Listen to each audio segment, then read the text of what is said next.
এদিকে বার্মিংহাম থেকে সিলেটে বিমানে সরাসরি ফ্লাইটের দাবি জানিয়েছেন সম্প্রতি সিলেটে জেলা প্রশাসক কর্তৃক প্রবাসী সম্মাননাপ্রাপ্ত সাবুল মিয়া। সিলেটে রাষ্ট্রীয়ভাবে যে 103 জনকে সম্মাননা জানানো হয়েছে তার মধ্যে তিনি একজন। সাবুল মিয়ার সাথে কথা বলে বিস্তারিত জানাচ্ছেন আমাদের মিডল্যান্ডস প্রতিনিধি মোহাম্মদ আতিকুর রহমান। যুক্তরাজ্যের মধ্যভূমি খ্যাত মিডল্যান্ড তথা বার্মিংহাম থেকে সিলেটে বাংলাদেশ বিমানের সরাসরি ফ্লাইট চালু এখন সময়ের দাবি।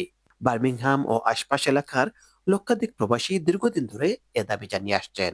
সম্প্রতি সিলেটের জেলা প্রশাসক মোহাম্মদ সরওয়ার আলমের সাথে দেখা করে একই দাবি জানিয়েছেন রাষ্ট্র প্রদত্ত প্রবাসী সম্মাননা প্রাপ্ত মিডল্যান্ডের সফল ব্যবসায়ী সাবুল মিয়া।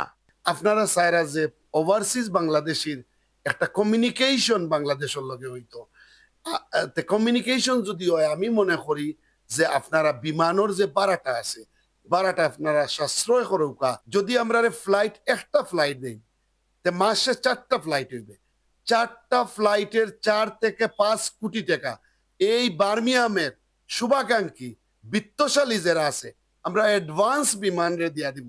প্রবাসে থেকেও এলাকার উন্নয়ন সহ বিভিন্ন মানব কল্যাণমূলক কাজের সাথে জড়িত সাবুল মিয়ার দাবির প্রেক্ষিতে আগামী মাস থেকেই সিলেট এয়ারপোর্টেও প্রবাসীদের হয়রানি বন্ধে ঢাকা এয়ারপোর্টের মতো একজন নির্বাহী ম্যাজিস্ট্রেট নিয়োগ দেওয়া হবে বলে জানিয়েছেন সিলেটের ডিসি।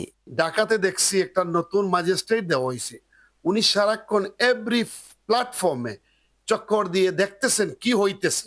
আমরা সিলেট একজন ম্যাজিস্ট্রেট এইরকম আশা করি যদি আপনার মাধ্যমে যদি দেওয়া হয় তাইলে আমরা যে হেওরানি এই হেওরানিতে কি আমরা হয়তো এগুতাকে আমরা মাফ পাইমু। উনারা সাথে সাথে সাথে সাথে আমাকে বলছে যে উইদিন মান্থের ভিতরে একটা ম্যাজিস্ট্রেট দিয়ে দিবেন। Mohammad Atiqur Rahman, channel S news, Birmingham.